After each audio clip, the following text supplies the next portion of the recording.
আসসালামু আলাইকুম রাহমাতুল্লাহি ওয়া বারাকাতুহু। দোয়ার উপরে আপনাকে পিএইচডি করতে হবে না, খুব সিম্পল বিষয়, এখনই শিখে নেন। দোয়ার জন্য আদব হলো যে আপনি আল্লাহর কাছে দোয়া করতে গিয়ে প্রথমে আল্লাহর প্রশংসা করবেন। আল্লাহ, আপনার অনেক নিয়ামত আমি ভোগ করছি, আপনি আমাকে অনেক নিয়ামত দিয়েছেন। স্বীকৃতি দেওয়া যে আল্লাহ আমি সুস্থ, অনেকে সুস্থ না। আল্লাহ আমি পঙ্গু না, অনেকে পঙ্গু। আল্লাহ আমাকে আপনি কত কিছু দিয়েছেন যেটা অনেককে দেন নাই।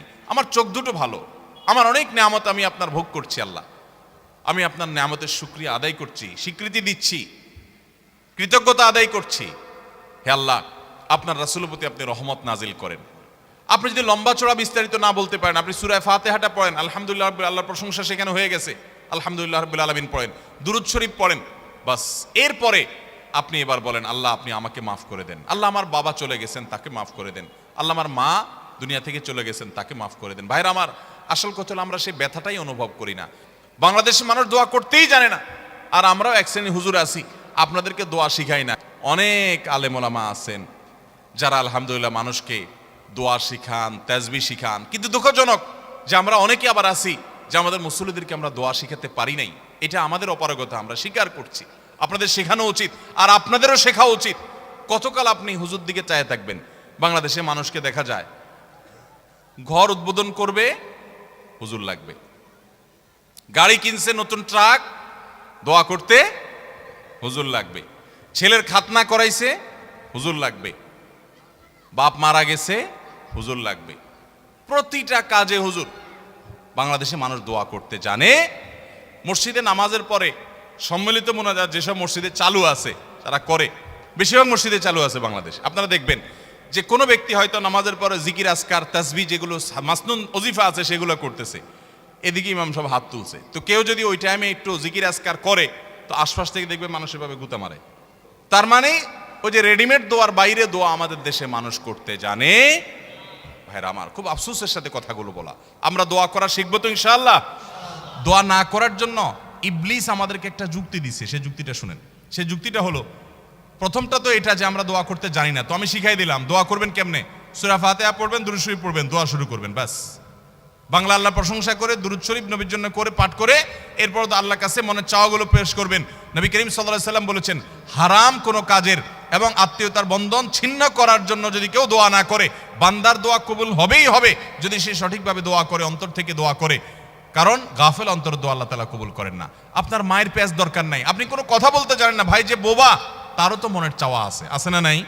তো আল্লাহ তাআলা তার মনের চাওয়া বুঝেন না? আল্লাহ রাব্বুল আলামিন সব কিছু টের পান। অতএব আপনি অনেক সাজানো গোছানো কথা বলতে পারছেন না, কোনো দরকার নাই। আপনি যা পারেন তা বলেন, কিছু বলতে পারছেন না, শুধু চোখের পানি বলেন এবং মনের আকুতিগুলো মনে মনে বলেন, আল্লাহ তাআলা সেটা পর্যন্ত শুনতে পান। দোয়া করবো তো ইনশাআল্লাহ। দোয়া না করার জন্য ইবলিস আমাদেরকে দ্বিতীয় যে জিনিসটা শিখায় সেটা কি জানেন? বলে যে আমরা তো গুনাহগার মানুষ, আমাদের দোয়া কি আর কবুল হবে? এত পাপ করি, এত অপরাধ করি, ওনারা হুজুর মানুষ, কত আমল করেন, ওনাদের দোয়াই তো কবুল হবে, আমার দোয়া কি কবুল হবে? এটা হলো ইবলিসের সবচেয়ে বড় শয়তানি, যে আমরা গুনাহগার মানুষ, আমাদের দোয়া কি কবুল হবে? এই ষড়যন্ত্র শয়তানের, এটা দূর করার জন্য একটা বিশেষ একটা দৃষ্টান্ত আমি পেশ করতে চাই। সেটা হলো, আল্লাহ রাব্বুল আলামিন যখন আদম আলাইহিস সালামকে সৃষ্টি করার পর সকল ফেরেশতাকে, ইবলিসে তাদের মধ্যে শামিল ছিলেন, ইবাদত করতে করতে তাদের পর্যায়ে চলে গেছেন, তার দলভুক্ত হয়ে গেছেন। সে সহ সবাইকে যখন আল্লাহ রাব্বুল আলামিন সিজদা করতে নির্দেশ করলেন, সবাই সিজদা করলো, ইবলিস সিজদা করলো না।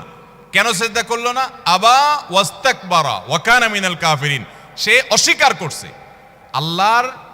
আল্লাহর সামনে সরাসরি আল্লাহর নির্দেশকে অস্বীকার করা, ডিনাই করা, এটা তো বিদ্রোহ করার শামিল। এটা সাধারণ কুফরি না, এটা বিদ্রোহ। আপনি আপনার আব্বার একটা কথা শুনলেন না, এটা তার অগোচরে শুনলেন না, এটা একটা জিনিস। কিন্তু সামনাসামনি আপনাকে বললো এটা কর, আপনি বললেন আমি করব না, এটা আরেক জিনিস। কিন্তু এটা কিন্তু রীতিমতো বেয়াদবি এবং বিদ্রোহ। ইবলিস সেই কাজটা করছে।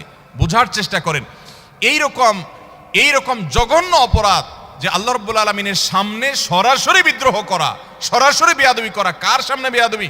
কোন প্রধানমন্ত্রী প্রেসিডেন্টের সামনে না, যাদের সামনে বেয়াদবি করলে কল্লা উড়ে যাবে। স্বয়ং সৃষ্টিকর্তার সামনে বেয়াদবি। প্রধানমন্ত্রী এবং প্রেসিডেন্ট তো পরের কথা, দুনিয়ার সকল প্রধানমন্ত্রী প্রেসিডেন্টের বানানেওয়ালা রব, তার সামনে বেয়াদবি করছে কে? ইবলিস। বোঝার চেষ্টা করেন। পরিস্থিতিটা বোঝার চেষ্টা করেন। ওই টাইমে আল্লাহ রাব্বুল আলামিনের রাগান্বিত হওয়ার কথা কি কথা না? আল্লাহর নাফরমানি যত মানুষ, যত সৃষ্টি যতভাবে করুক, ইবলিসের চাইতে এইরকম বেয়াদবি নাফরমানি আল্লাহ সৃষ্টি জগতে কেউ করেও নাই, কিয়ামত পর্যন্ত কেউ করবেও না। এইরকম নাফরমানি করেছে, আবা ওয়াস্তাকবার, অহমিকা করেছে, দম্ভ করেছে আল্লাহর সামনে দম্ভ। ভাইরা আমার, সিচুয়েশনটা বুঝলেন তো যে পরিস্থিতি কি? মজার বিষয় হলো এইরকম আল্লাহর রাগের সময় পর্যন্ত ইবলিস কিন্তু আল্লাহকে খুব ভালো করে চিনত, কারণ কাছাকাছি থেকে ফেরেশতাদের মধ্যে ইবাদতবন্দি করছে। আল্লাহর রহমত যে তার গোস্সার উপরে গালেব থাকে, সাবাকাত রহমতি আলা গাদাবি, অর্থাৎ হাদিসে কুদসিতে আছে আল্লাহ তাআলা বলেছেন যে আমার রাগ এবং ক্রোধের উপরে আমার রহমতটা বিজয়ী হয়েছে। ইবলিস সেটা জানতো, এই জন্য ওই রাগের সময় বেয়াদবি করেছে। ওই সময়টাতে হুট করে ইবলিস একটা দোয়া করে বসলো আল্লাহর সামনে। খেয়াল করে কি দোয়া করছে? রব্বি ফাংজিরনি ইলা ইয়াউমি ইউবআসুন, আল্লাহ আমাকে আপনি সুযোগ দেন। আল্লাহ যখন বললেন ফখরুজ মিনহা ফাইন্নাকা রাজিম, যাও বের হও জান্নাত থেকে, তুমি বিতাড়িত, তোমাকে তাড়িয়ে দেওয়া হলো। ওই টাইমে আল্লাহ তাআলা রাগ হয়ে বের করে দিয়েছেন। ভয়ে তো এই টাইমে আল্লাহর কাছে কিছু বলার কথা না, কিন্তু ইবলিস ওই টাইমে আল্লাহর কাছে দোয়া করে বসছে। কি দোয়া? আল্লাহ আমাকে কিয়ামত পর্যন্ত কি দেন? হায়াত দেন, আর শয়তানি করার সুযোগটা দেন। যে আদমের কারণে আমার জান্নাত থেকে বের হতে হলো, এ আদমের সন্তানদের প্রত্যেকটা মানুষকে আমি পথহারা করে ছাড়বো। এই জন্য একটা জিনিস খেয়াল করেন, নামাজ পড়তে আরাম লাগে না কষ্ট লাগে? তাহলে তো সব ফেরেশতা, এরা কিসের ওয়াজ টোয়াজ করবো, আর দরকার আছে এখানে কোনো? এগুলো সব সাক্ষাৎ ফেরেশতা। আমার তো কষ্ট হয়, ফজর নামাজে উঠতে কষ্ট হয় না আপনাদের? আপনাদের তো আরাম লাগে বলতেছেন। শরীরটা একটু মেজমেজ করে না? অলস অলস ভাব আসে না? আপনার তো আসে না মাশাআল্লাহ। সাক্ষাৎ বুজুর্গ সব। আচ্ছা ভাই, আমাদের ভালো কাজ করতে কষ্ট লাগে, আচ্ছা খারাপ কাজ করতে কষ্ট লাগে? জেনার দিকে মানুষের মন আকৃষ্ট হয় কি হয় না? হারাম উপার্জনের দিকে মন টানে কি টানে না? 2 নম্বর কাজ দিকে মন টানে কি টানে না? কিন্তু ভালো কোনো কাজ দিকে তো মন টানে না। কাহিনী কি? এখানে কেউ একজন কাজ করছে, পেছনে নেপথ্যের মহা শত্রু আছে যে পেছন থেকে কাজ করছে, তার নাম কি? ইবলিস। এবং এ বিষয়ে আমি কথা বললে কয়েক ঘন্টা কথা বলতে হবে। ইবলিস কিভাবে ইবলিসি করে, কোরআনে আপনারা একটা জিনিস লক্ষ্য করবেন, যেখানেই শয়তানের আলোচনা আসছে সেখানে আল্লাহ তাআলা একটা শব্দ ব্যবহার করেছেন, আদুউম মুবিন। শয়তান তোমাদের শত্রু। কিরকম শত্রু? প্রকাশ্য শত্রু। শয়তান দেখছেন কোনোদিন আপনারা? আল্লাহ বলছেন প্রকাশ্য শত্রু, এক জায়গা না, যেখানেই শয়তানরে বলছেন শত্রু সেখানে আল্লাহ বলছেন প্রকাশ্য শত্রু। গোপন শত্রু বলেন না আল্লাহ তাআলা। কাহিনী কি? এই জন্য বললাম যে শয়তান নিয়ে কথা বলতে কয়েক ঘন্টা বলতে হবে। শয়তান নিয়ে আমার একটা আলোচনা করার পরিকল্পনা আছে, রেডি করে রেখেছি, কোন এক জায়গায় আমি বলবো। আজকে সেটা নিয়ে আলোচনা ইস্যু না, মূল ইস্যুতে আবার ফিরে আসি। শয়তান যখন আল্লাহ তাআলার এরকম রাগের সময় ফখরুজ মিনহা উখরুজ মিনহা ফাইন্নাকা রাজিম, বের হও জান্নাত থেকে, তোমাকে তাড়িয়ে দেওয়া হলো, রাগের মুহূর্তে আল্লাহ বাইর করে দিলেন। আমাদেরকে কি এরকম রাগের মুহূর্তে বের করে দিলে আমরা আবার তার কাছে কিছু চাইতে যাব? যে এখন তো থাপ্পড় খাবো কিছু চাইলে, চাওয়ার সময় হলো রাগের মুহূর্ত। ইবলিস ওই টাইমে আল্লাহর কাছে বলছে, আল্লাহ শয়তানি করতে চাই, এই মানুষ যাদের কারণে আমার জান্নাত থেকে বের হতে হলো, লা আকউদান্না লাহুম সিরাতাকাল মুস্তাকিম, আল্লাহ আপনার সিরাতে মুস্তাকিমের প্রতিটি মোড়ে মোড়ে আমি বসবো।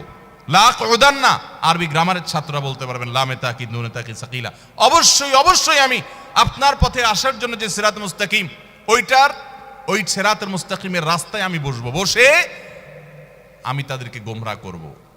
গোমরাহ যে করবে সেখানেও বলেছে লা উগফিয়ান্নাহুম আজমাইন, আমি আপনার এই আদম সন্তান প্রত্যেকটাকে পথহারা করে ছাড়বো। ওই যে নামাজ পড়তে তার ভালো লাগবে না, খারাপটা করাবো তারে দিয়া, মন্দটা করাবো।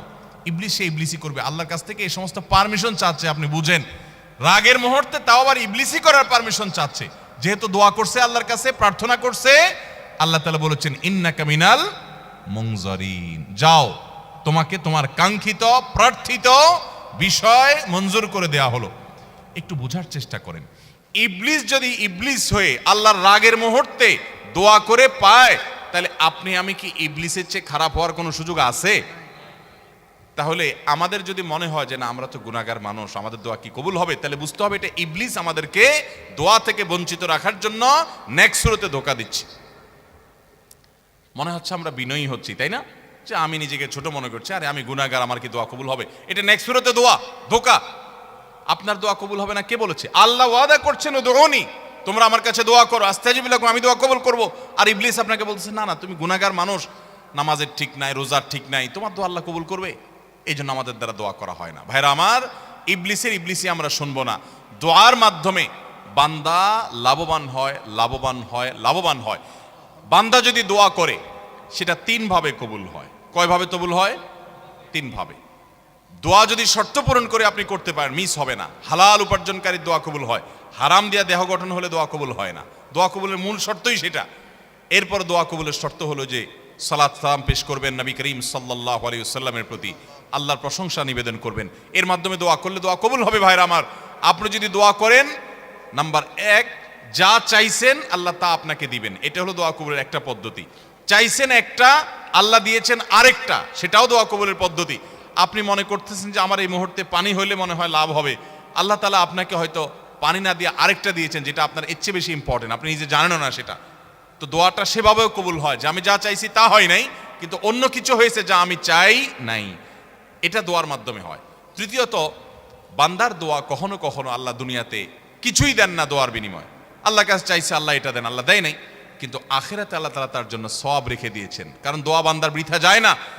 কোন কোন হাদিস থেকে আমরা জানি কিয়ামতের ময়দানে মানুষ কিছু সওয়াব দেখে বলবে, এই আমলগুলো তো আমি করি না, এগুলো সওয়াব করতে থেকে আসলো। তখন বলা হবে, দুনিয়াতে তুমি যে দোয়া করছিলা সেই দোয়াটা আল্লাহ তাআলা দুনিয়াতে তোমার মঞ্জুর করে না, ওটা জমা করে রেখে আখিরাতে তোমাকে সওয়াব দিয়েছেন।